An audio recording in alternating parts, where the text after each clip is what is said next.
Purchase of printing and stationery material. ये topic एक ऐसा टॉपिक है जिस पे काफी क्वेरीज आते हैं। हर एक बिजनेस में definitely printing and stationery material तो परचेज किया जाता है, तो उसकी एंट्री रिकॉर्ड करना विद जीएसटी टैली में काफी टफ है।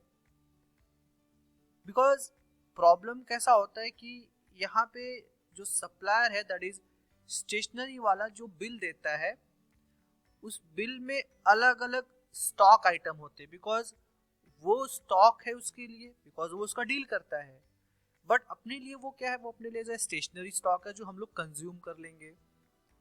तो बिजनेस फर्दरेंस के लिए हमने ये प्रोडक्ट परचेज किया, हम इसको, ये ना हमारा स्टॉक है ना ही ये हमारा फिक्स एसेट है, और उसने हमें जो सप्लाई किया वो हर एक प्रोडक्ट का जीएसटी रेट अलग है, हर एक का एचएसएन कोड अलग है। तो प्रॉब्लम यहाँ पे लोगों को ये फेस होता है कि प्रिंटिंग एंड स्टेशनरी के बिल में डेफिनेटली एक या दो प्रिंटिंग एंड स्टेशनरी मतलब मटेरियल नहीं होते हैं। वहाँ पे कम से कम 8 से लेके 10 मटेरियल होते हैं जिसका सबका जीएसटी रेट अलग अलग होता है। तो प्रॉब्लम फेस ये करते हैं लोग कि इसकी एंट्री हम रिकॉर्ड कैसे करें। जैसे एग्जांपल के तौर पे यहाँ पे company made purchase of printing and stationery material from JMD printing solution. और एक चीज और भी है कि प्रिंटिंग एंड स्टेशनरी का जो होता है शॉप हमेशा फिक्स होता है बिजनेस का, और महीने में एक ही बार सीधा उसका बिल आता है। तो सिमिलर यहाँ पर ऐसा हुआ है, all the material purchase will be use in different department for consumption purpose. Definitely ठीक है, इनवॉइस का लिंक मैंने यहाँ पे आपको दे रखा है, आप डाउनलोड कर सकते हैं यहाँ पे फॉर योर प्रैक्टिस पर्पस। ये सारे के सारे स्टॉक आइटम, और यहाँ पे देख सकते हो कि जो जितने मटेरियल सबका एचएसएन कोड अलग है। मैं इनवॉइस पे चलता हूँ डायरेक्ट, ये इनवॉइस कॉपी है, जेएमडी प्रिंटिंग सॉल्यूशन, ये उनका एड्रेस, ये हमारी कंपनी का डिटेल, ये इनवॉइस नंबर, डेट। प्रॉब्लम यहाँ से स्टार्ट होती है कि ये सामने वाली पार्टी ने ये स्टॉक आइटम दिए हैं, A4 साइज के पेपर बंडल दिया है 10 क्वांटिटी, और टोटल इसका जो रेट है 750 ईच, 7500। हर एक प्रोडक्ट का एचएसएन कोड अलग है, और यहाँ पे जीएसटी रेट भी देख सकते हो। इस पे 5% है, यहाँ पे 12% है, यहाँ पे 18% है, यहाँ पे 12%, यानी कि 3 अलग अलग तरह के जीएसटी रेट यहाँ पे लगे हुए हैं।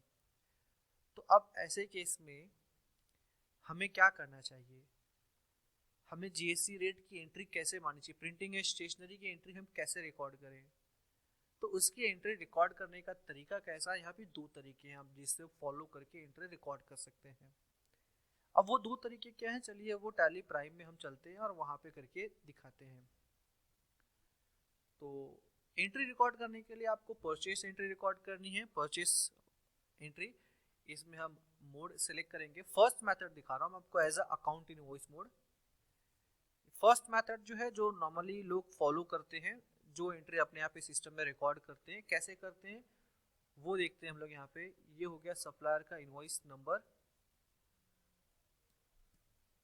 डेट है सप्लायर का that is 2 June, party is JMD printing solution, तो ये पार्टी क्रिएट कर लेते हैं, क्रिएटेड नहीं होगी।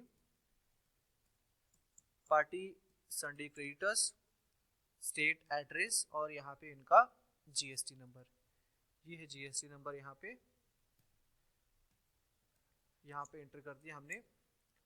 अब बाकी detail that is receipt note, delivery detail, order detail, या अगर आप चाहो तो फिल कर सकते हो as per details available in bill. अब यहाँ पे आपका जो लेजर सिलेक्ट होगा वो होगा प्रिंटिंग एंड स्टेशनरी। फिर लोग क्वेरी क्या करते हैं कि यहाँ पे अलग अलग जीएसटी रेट के हिसाब से लेजर है, तो क्या करें हम, अलग अलग प्रिंटिंग एंड स्टेशनरी क्रिएट करें। Printing and stationery 5%, printing and stationery 12%, 18%, नहीं, हमें अलग अलग क्रिएट करने की जरूरत नहीं है। हम एक ही लेजर क्रिएट करेंगे, printing and stationery, printing and stationery under indirect expenses. यहाँ पे आपको जीएसटी इनेबल कर देना, एज ए गुड्स के तौर पे डिफाइन कर देना आपको। और आप चाहो तो यहाँ पे जीएसटी रेट के तौर पे टैक्सेबल डिफाइन कर दो, और रेट लेट से 5% ले लो, कोई भी एक रेट यहाँ पे डिफाइन कर लो एग्जाम्पल के तौर पे।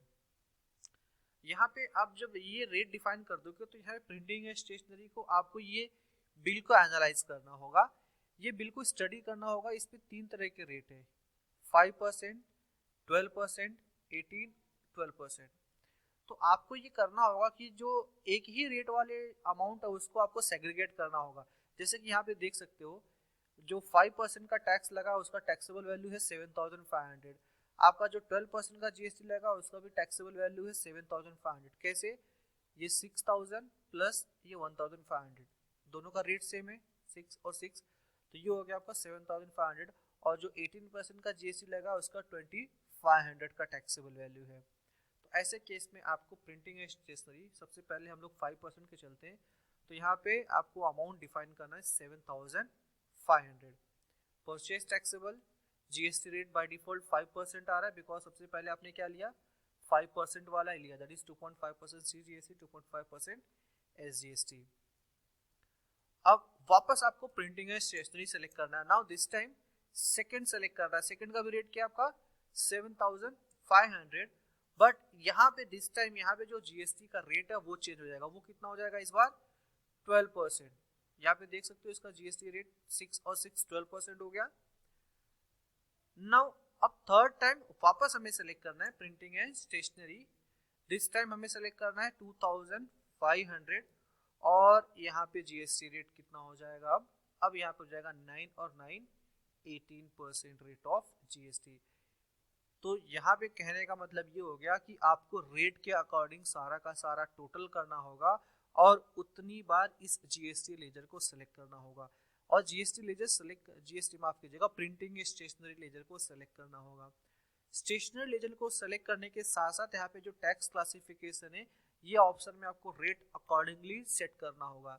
ये ऑप्शन कैसे इनेबल हुआ ये चीज हमने ऑलरेडी पिछले वीडियो में डिस्कस कर लिया है। F12 में जाके आप यहाँ से इसको कॉन्फ़िगर कर सकते हैं, modified tax rate of GST details. अब यहाँ पे आपको ये सारे के सारे ऑप्शन हो गए। अब यहाँ पे आप इनपुट सीजीएसटी सेलेक्ट कर लो, इनपुट एसजीएसटी सेलेक्ट कर लो, आपका अमाउंट 862.50 862.50 से आप देख सकते हो यहाँ पर ऑटोमेटिकली आ चुका है। आप इसका एनालाइज करना चाहते हो तो यहाँ पे मोर डिटेल में जाके जीएसटी एनालिसिस करके देख सकते हो यहाँ पे इस इनवॉइस का, और इसको डिटेल में करके देख ले सकते हो आप। इस पे पहले वाले पे जो कि नॉर्मल 5% डिफाइंड था तो यहाँ पे स्टार मार्क नहीं है, और ये आपने ओवरराइड किया है 12% और 18% के साथ। तो हर एक का आपका एंट्री हो गया रिकॉर्ड, और आपको क्या कर देना इस एंट्री को सेव कर लेना है। तो यहाँ पे आपको 3 अलग अलग लेजर नहीं क्रिएट करने, एक ही लेजर क्रिएट करना, लेकिन उसको 3 बार सिलेक्ट करना अकॉर्डिंग टू रेट वाइज। ये था आपका first method of booking stationery की एंट्री, डन। और यहाँ पे ओ प्रेस कर देना है। ये तो फर्स्ट मेथड हो गया, फाइन, दैट इज राइट। इस केस में क्या आपने HSN कोड मेंशन किया? यहाँ पे हर एक प्रोडक्ट का HSN कोड दिया हुआ था, क्या आपने HSN कोड मेंशन किया? बिकॉज इनवर्ट सप्लाई था, नहीं हमने HSN कोड मेंशन नहीं किया, हमने सिर्फ रेट पे ध्यान दिया और एंट्री रिकॉर्ड कर दी। लेकिन कल को अगर ऐसा कंपलसरी होगा कि इनवर्ट सप्लाई पे भी आपको HSN कोड मेंशन करना है तो कैसे करोगे? तो इसका मेथड भी हमारे पास है सेकंड मेथड। सेकंड मेथड में एंट्री कैसे रिकॉर्ड करेंगे? इस एंट्री को हम एज अ चेंज करते मोड इसका as a item invoice, because HSN code तो हम आइटम में ही सेलेक्ट कर सकते हैं। यहाँ पे हमने क्या किया, इनवॉइस नंबर एंट्री किया, उसी एंट्री को हम वापस रिकॉर्ड कर रहे हैं, but this time with second method. Date of entry 2 June, party JMD printing solution. यहाँ पर आपका जो लेजर होना चाहिए वो परचेज का नहीं होना चाहिए। यहाँ पे क्या लेजर आना चाहिए आपका? यहाँ पे लेजर आना चाहिए प्रिंटिंग एंड स्टेशनरी। जिस तरह से फिक्स्ड एसेट का लेजर आया था उसी तरह से यहाँ पे प्रिंटिंग एंड स्टेशनरी का भी लेजर आना चाहिए। क्या यहाँ पर आ रहा है वो लेजर? नहीं आ रहा है। क्यों नहीं आ रहा है? बिकॉज उस लेजर में हमें जाना होगा ऑल्टर में, लेजर, प्रिंटिंग एंड स्टेशनरी, और यहाँ पे हमें कौन सा ऑप्शन यस करना है? Inventory value affected as yes करना है। तो यहाँ पर ऑप्शन है इन्वेंट्री वैल्यू अफेक्टेड, इसे यस करने के लिए डबल क्लिक किया मैंने और यहाँ पे इन्वेंट्री वैल्यू अफेक्टेड को सेट कर दिया है। अब और साथ साथ में इसका एक चीज और भी, यहाँ पे जो जीएसटी रेट आपने डिफाइन किया था वो निकालना होगा। सेकेंड मेथड में यहाँ पे आपको जीएसटी रेट डिफाइन करने की जरूरत नहीं है, तो ये मैंने निकाल दिया, जीएसटी रेट डिटेल निकाल दिया। फर्स्ट मेथड में जरूरत थी, सेकेंड मेथड में जरूरत नहीं है। आप जो भी मेथड फॉलो करना चाहो आप कर सकते हो अपने बिजनेस के अकॉर्डिंगली, बट बेस्ट प्रैक्टिस, मैं हमेशा बेस्ट प्रैक्टिस क्या होता है वही मैं आपको साथ साथ में बताते हुए चलता हूँ। लोग क्या फॉलो कर रहे हो और बेस्ट प्रैक्टिस क्या है, दोनों जानना आपके लिए जरूरी है। जेएमडी प्रिंटिंग, अब यहाँ पे हमारा लेकर आना चाहिए प्रिंटिंग स्टेशनरी आ चुका है बिल्कुल। यहाँ पे हमें कुछ भी डिफाइन करने की जरूरत नहीं, बिकॉज ये सारी डिटेल हम स्टॉक आइटम में फीड करेंगे ऑलरेडी। यहाँ पर हमारा स्टॉक आइटम होगा A4 साइज। अब ये स्टॉक आइटम सी, ये क्या आपका stock item consumable stock item है, तो इस केस में आप भले ही इसका क्वांटिटी लो यहाँ पे, बट इसका जो बिहेवियर है, बिहेवियर ऑप्शन में, बिहेवियर एफ्टर कॉन्फ़िगरेशन में जाके ऑप्शन यस करने पे मिलता है। तो यहाँ पे बिहेवियर जब आप इसका सेलेक्ट करते हो तो बिहेवियर ऑप्शन में यहाँ पे ऑप्शन दिया हुआ treat all purchase as consume, because stationery के आइटम जो आप परचेज करते हो बाय डिफॉल्ट तौर पे वो सारे के सारे क्या होते हैं, कंज्यूम हो जाते हैं। तो यहाँ पे मैंने यस कर दिया। सेट ऑल्टर जीएसटी डिटेल में अब यहाँ पे मुझे HSN डिफाइन करना है 474757 और इसका जो जीएसटी रेट है, इसका रेट है दैट इज 5%। ये गुड्स हो गया। सिमिलर वे से आपको दूसरे स्टॉक आइटम, अब यहाँ पे क्वांटिटी डिटेल में एंटर करूंगा 10 क्वांटिटी 750 ईच 7500। सिमिलर वे हमें second that is HP laser jet ink cartridge, ये भी मैंने यस किया। क्वांटिटी यहाँ पे हमें ऑप्शन सेलेक्ट कर लेना बिहेवियर में treat all purchase as consume. अगर मैं ये यस नहीं करूंगा तो इससे क्या हो जाएगा कि मेरे स्टॉक आइटम क्लोजिंग स्टॉक में ये सारे के सारे स्टेशनरी मटेरियल रिफ्लेक्ट करना स्टार्ट कर देंगे, जबकि रिफ्लेक्ट करना नहीं चाहिए। तो ये अप्लीकेबल यस। यहाँ पे हमें HSN कोड डिफाइन करना है, मैं डमी डिफाइन कर दे रहा हूँ।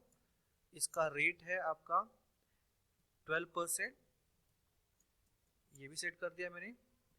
Quantity is 5 1200 each. Next stock item is Camlin markers 4-in-1 packet. Numbers behaviour as purchase as consume, इसका HSN कोड टैक्सेबल और यहाँ पे इसका GST रेट इट इज, ये रेट है 18% का, तो 18% डिफाइन किया। गुड्स, ये कितनी क्वांटिटी लिया हमने यहाँ पे 10 क्वांटिटी और 250 ईच।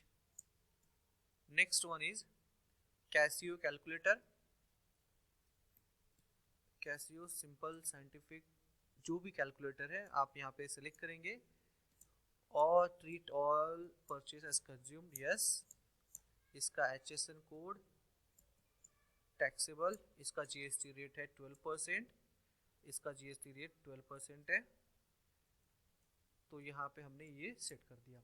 अब इसकी क्वांटिटी डिटेल कितनी है, इसकी भी है 10 और 150 ईच। तो आपने सारे के सारे स्टॉक आइटम को अपने स्टेशनरी आइटम को एज ए मटेरियल के तौर पे बना लिया। तो ये जो एग्जांपल है ये खाली प्रिंटिंग स्टेशनरी के रिलेटेड नहीं है, ऐसे बहुत सारे मटेरियल हैं जो आप परचेज करते हो आपके बिजनेस में। जैसे कि आप मान लो स्विच बोर्ड परचेज किया जो आप इंस्टॉल करोगे अपने यहाँ पे, ऐसे ही आपने कुछ पैकेट ऑफ फूड परचेज किया जैसे स्टेशनरी आइटम हो गया, और साथ साथ में आपने कॉफी मशीन के लिए जो कॉफी मिल्क एंड पाउडर, ये आप उसका बिल तो आता होगा डेफिनेटली, उस बिल के अकॉर्डिंगली आप चाहो तो stock item wise entry record कर सकते हो। ये इससे होगा क्या, इससे आपकी एंट्री प्रॉपर रिकॉर्ड होगी, आपको प्रॉपर डिटेल मिलेगा कि इस परचेज में क्या क्या मटेरियल आपने परचेज किया था। पिछले मेथड में देखा आपने जहाँ पे आपने रिकॉर्ड किया लेकिन क्या मटेरियल आया उसका कोई रिकॉर्डेड नहीं है वहाँ पे, यहाँ पे आपको सारे मटेरियल भी मिल जाते हैं। अब यहाँ पे सेलेक्ट करो आप input CGST, input SGST 862.50 862.50, entry done और ये हो गया आपका रिकॉर्ड। सेकेंड मेथड, दोनों मेथड से आप प्रिंटिंग एंड स्टेशनरी वाले एंट्री में चलो, दो एंट्री है। फर्स्ट में हमने 3 बार प्रिंटिंग एंड स्टेशनरी लेजर को सिलेक्ट किया, लेकिन क्या मटेरियल है क्या क्या डिटेल है इसका कुछ भी रिकॉर्ड हमारे पास टैली में अवेलेबल नहीं रहेगा। इसके लिए हमें क्या करना होगा, हमें बिल निकालना होगा, ढूंढना होगा अच्छा ये बिल में ये आइटम आया था, ये आइटम गया कहाँ, एग्जाम्पल। सिमिलर वे दूसरे में आपको यहाँ पे पूरा डिटेल मिल जाएगा विद HSN के साथ कि हाँ ये अपने परचेज किया, इसका HSN समरी डिटेल के साथ क्या है। तो ये हो गई आपकी एंट्री रिकॉर्ड दोनों मेथड से। अब स्टॉक समरी में अगर आप देखो तो स्टॉक समरी में ये स्टॉक आपको दिखाई नहीं देंगे, बिकॉज आपने परचेज किया तो आपने क्या कर दिया, उसको एज ए कंज्यूम हो गया। कंज्यूम हो गया यानी कि आपके स्टॉक समरी बैलेंस में तो वो स्टॉक होगा ही नहीं। तो इस तरह से आपका प्रिंटिंग एंड स्टेशनरी की एंट्री भी होती है क्लोज। दो मेथड देखा हमने, बट दोनों मेथड अप्लीकेबल है। आप जिस मेथड से भी एंट्री रिकॉर्ड करना चाहो you are free to record, but second method is suggestable method, जिससे आपको आगे चल के फ्यूचर में अगर जीएसटी में कोई चेंजेस होते हैं तो आपको प्रॉब्लम नहीं फेस करना होगा। Thank you.